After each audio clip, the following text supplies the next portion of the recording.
Atala whātilo Samoa Entertainment TV, wha ingo nei po iwai asonga lue, usimai whaafonga ia tamua, o le nei po ia fo. E taulu masina leo le ano whanofo i nei lo lato a inga i tua mua. Le tamata la vauna i oe ilo na whaaolima ilo na to'lua a ulumana i aila sao tina. Il whaamsinonga whaaitu malo il vai usanei. O lo te ena ai le tamalea leisi o na molianga o le whaaolima wafua i le manua, peitai. O lo i oe ila na whao o ngā lima e peo na molima wailo na to'lua i le whasinga o ia. Matia ia i lava i le awala e savali ese malan telefoni. O le tinale na ngā lulu e whaatasi ai le to manga moe popo ngā tia, ma le mta ngā lue leo le lato vai ngā lawe ai. Ma watu e lava malana tama i le whale apitanga whaapitol to manga moe popo ngā tia i tona i mato. Ai na whamawina fo i leo, e whaao lima le tamalea i le tamaitai, ai o lo mamafa ilo na maitanga wa walu masina. Mana watu e lava e le pulenga o le to manga il falmai, e siaki matoe avanea i le Campbells of Hope, o moli mawina mai tutonu. Le maeu o le si o le numero tina sa waina, i le piliota leo le lockdown o le COVID-19. Na vala awane i le laina la vea ima o atu iai, le rescue team al to manga ma leo. O le isi tina na matua tape na umane lava na mea to tino eo o lava i fala, wala umane le aptanga na sulufa i atu iai ale Samoa Victim Support Group. Ai mo le tamalea wa ia iwe ina lo na fasia o lo na to'alua maitanga. Ewi ina te te le simolianga o le wha o lima wafu ai le manua. Peitai, ua tatala ai itua ai polo ia le whaamsinonga. E awane ila talata ilme o yeilo na to'alua, ma o ane ile whaamsinonga le masina o se tema. O mawhai nei o ngā sia le o ke Sene, mana o mia mo ngā ruenga whaatino o mtanga ruenga le soifua maloloina i Samoa nei lava. O le tasi leo whale tonu na iail mtanga ruenga le soifua maloloina talu mai, le taimi o le COVID lua fes fluiva, sa lau mai ai whangu o ke Sene mai Amerika Samoa mo le mtanga ruenga. Ma whamawina ile fsoswani el malo New Zealand, e silia ile miliona tala ile faunga o le whalenga o sia ile ea manava. Ele i mawosef sota inga ma le sui office Cecilium tanga luenga Dr. Glenn, pei tai o le tali mai tutonu na wotata o fisilingi e tulanga o yai le ati na e fau. O lo solonga le lei lava mai le o toe au mai se o ke Sene, mai le motu i sai. E tusa ma le fase fulu cylinders, po o fangu o faatu ngai lua i le aso, lea ua mawhai ai neo na to manga iai le mana o mia, o le o ke Sene le ngata o fale mai upolu nei au savai. Mata ua le sui o le malo New Zealand Samoa, o le fsosoani mo le whaatuina o le nei a seta ma nao mia tele o fōlinga wa aia ia i le wala lata o le whapaanga malo e lua. Sauno e fo i le whiongan minister ta ngā luenga, waalasi tonga mga tawhito i le tutalanga o le whale lea i mototua. Sa whaalangolango Samoa i sapalai mai Amerika Samoa i le taimi au pepesi le misela, ma whaasolo mai ai lava i le whaamai tele o le COVID-19. Na mata ina le lafo le faipule fo le tumalo fale alupo. I le fono whaapitoa al palemene o le sulusul whao me, le fionga fuiono te Nina Crichton, ina waia tu la i whaaleo le langolango alo na i tumalo. Mai o le isi lea saunoanga na mata i tu o le au whaafonga, ai maise o le au talavou. I le tele o la ngā upuloloto ma le o ngā ngana na whao ngā le faipule. E moni ale tala i whaile ngata i whale o matou. Sa awalu sua sei al tae ano vai. Awal talinga sua. Talofa. Wa sia le sami. Wa na o sapatu mo pai vasa. O e vai. O liu mai e tau sa ili se fingota. E tali ai sua. Talofa. Wa na o tingi fingota wa le ni momonga. O na le mea o tupu. Waliu sua vai le ute o le fingota. Sa tali ai le lala ai. A o le lala oa. O le mata ai o tautai o Samoa. Pei o le tae ao le nei maleaso. E maise o le mao luma o luna wha moe moenga na iai e maua nisi ono to mai wha au popo. Mai whai pule sini o le palemene. O mato fo inei e fo mai le mauta. Sa mato ua mai e whapea ai o iai ni tō whale lei. E ta ina ai matou nei futa au mai. A le ale me lea u vai tu nei ai. Ala. O le nei ai ta ua ila palapa ale tu. Masau no ai, e wha amalolo le ta ita e malwhai lau tusi o le HRBP. O leo te vai i le pepa le nei. O le whainga o fia ia. Ana whape ua mali lia mai le tu le tu la fol. E le ilo peto o metaya. A le mele o tilo iai o lo whaipea le tatalo ma le te. Ia tariton. Ia o le atua iai o nao mai to ina. Na paua le o le mea tapa mai e Yesu. Ina ua tia le no foafi. Wa ola afi o le no foafi o le amalanga le laki. Ai to e tapa mai a. E leo ni o so o tou. Pe au tou le fe alfani. Ia le pa iai o le tatou maota. Ia maua tatou le whengalanga le ai. Fe oi o iai. A le tu la fona ua mai nei. Ia le au e se ai se taufi. E alofa e nei fo iuso. Ia le ala le pule. Ma le fionga ia tui la epa. Se o tangata iloa o le tatou parliament. A laga ua soni le whawai. Manui al fono.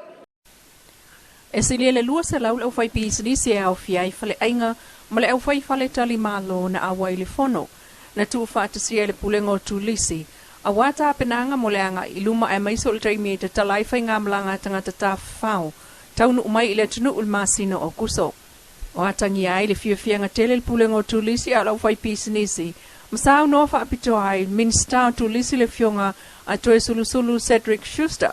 Le anga inga iluma o le pulengo tulisi mal wha moe moe. Whapena foi o na maua sauna anga whaapitoa mo le wha moe moe lava le nei ma awala i ei whai ngā fasili. A leo whai pisinisi na usufono. E au fiai Dulcie Wang Sin Simanu. O le vaenga a le Policy and Sector Coordination Manager. Ki Tiona Pongi o le Research ma le Statistic Manager. Tupai Robert R. Sam o le Planning and Development Manager. Ma le susunga a Dwayne Pentley. Mai le Sales and Marketing Manager. Ma le whaafoefoenga o le fono mai le taiao. E one le auli na ngafa lea ma le fionga tui loma Sina Retzlaff. Tato fsiringia le sunga tuala Oli Ahim. Le pule faltali malo le milenia I songi. I se tulanga o yaila na ia pisanisi li taimi nei. Ma taimi wa tuanai. Ai o le anga iatu li taimi e tatala ai leo mai o tangata ta whao. Masalo subsiding kaya o makoe kai le o chamele. Makoe sa ungi kemi umao. Makoe ai e popular mai yang wale ya December. Ole fa wa subsiding mai ole la kala borders. Ele ma fainga fanga loinga makoe le loko. Au loko je sa so song in mai sa fa ngai nga fo mako service. E ma kom fa ya le fa kasiala le sa pa yo fo yo malo mai fa. E ma malo ka puya ka ngi Samoa sa ku la e mai ke mi fo yo o ka pungi fa nga malanga. Ma o ka ko e fa nga o fa kasi me ngai sa pa fa kasi overseas ma le locos. E fionga tuala Oli Ahim o Millennia Hotel. E tasi lava le au ngole whai o talomua ma wha alinga o fuo wha atuanga. E pe on sao no le minista o wha atuanga ma whai ngā whaiva. Le fionga la aule le maali e toa pola taiva o le watea. I le talomua a le itu malo si umu. I le tai au le sto na i lusu valu o me. E pe ona ia mori mawina mai ai le ma eu foi. O le langolango la whai wha atuanga i le neitau ma whai ngā le malo. I lona whai ngā fau le o wha atino ai nei. Wa le to e lau mai ia pia o loa e whai ai le wha alinga. Ma tele ai tupe alu o le matanga luenga ai o le tele fo ai o le wha tele mea i au whai wha atuanga. Ai ua whai sa o lawa I tutono I tu malo. Ma momoli ai le wha aftai le fionga minsta la au le mali e toi le tu malo si umu. Na ia wha aftai e foi le fionga I le whai pule o le tu malo to wha atu uu anasi e peon awai ane ai le wha alinga e tali sa pa ian wha moe mo le malo. A ti na e o na tangata anu. Ua whilanula nua I le tai au I o loa ese o ai lau ele ma tua maoto si umu e peona moli mawina mai tau mainu umau I le tai au. Al tai au nei, ia, na le tai au le nganga whaftai. O na o le whamai te mea le tātou komiti o punauli. Whai ai o tau e whai masui o tātou tu malo, sa ai whai nisi o tala maupu whapea nei te o manatu o pito tasi. E ba ai al tātou whai ngā malo ia o tau. O lau tua lalu nana matu, o mai fo am tā upu whalotu I whani. A malama le lei, langa o tau na mo atu. Ia e whapenase la mona, o ai ai o atu, ia wha momoa. O na nafi whatau mai le aringa fo ia lei tu o le mai, ia ngā ngai fo le vau. O le tu langa fo I le tasi, ma le wha moe fo I le tasi. O le meta ua ia lava tau mafa mo le ainga. Ia matua lava matutoe. Rona lua ia o te mau ainga whasoi natu. Ta whaioi pe o whaiatu le tātou malo o lo iai nei kampani o lo whasolo mai. Whatawina umafu o whaeleleanga mo le awina tu whafo.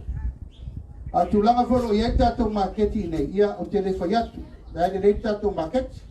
E tu eistau talo pa ulu le sukutala. Whalima talo lei luasfot. Au manatu na o lolo pito waa mo mātou whaalolo maau. E lea o ia fo i lau puata ma whai ngai le pa ia man manu maurunga o tātou i tu malo. Ia, ai mai se fo i tu langa o tātou nu nei. O lo inare tō whāma le whao tō tanga. Al tātou nunga lava ia. Se o lo manuia malo te mau aina o le nā i o tātou ao malima. O lo whaawa o lava le pesi o siama o COVID ilu tātou tunu ule fo i uto e whao popo. Le tolu se lau ma le lua, tangata fau i tutonu le lua soli putia, mai le aso lua i le aso lua whao me, e au fiai ma le to atasi na malanga mai fafo, ma le siama. Ua si ta i nei, ile se fulu tolu afe, se lau wha lima o tātou tangata wa fiel siama, e au fiai ma le to lima o lo tau fiel falma im to tua. Lo whau tua ina le tau sia pea, o le tutu ma le nofo vava, whailau tali fonga ma ia ngai, e whailau tui pui pui, o le pui pui nga sili mo oe. E le aisa isi ua maliu i totono le lua aso o ta uailunga, vanga na ai le tolu se lau ma le lua na pisia. Afe ma le 5 valu talu na sao mai i tua le siama, ma le se lau ma le iwa afe, 5 se lau fa tolu o whai o lato suesu engol siama. E le aisa wha maunga o tangata a fia ma oti, mo na au polu, savai, mamanono, e peo nsa masan yai li poti watua nai, peitai. O lo au fia atoa i tutonu, o le se fulu tolu afe, se lau fasu 5, le au whai o tātou tangata, o ye siama o COVID. Lau Samoa Entertainment TV mai a pia mana ta mua le whae ungol nei vai asos wha popo ngai le vai aso fau le alofo le atua, ai wha soifua ia.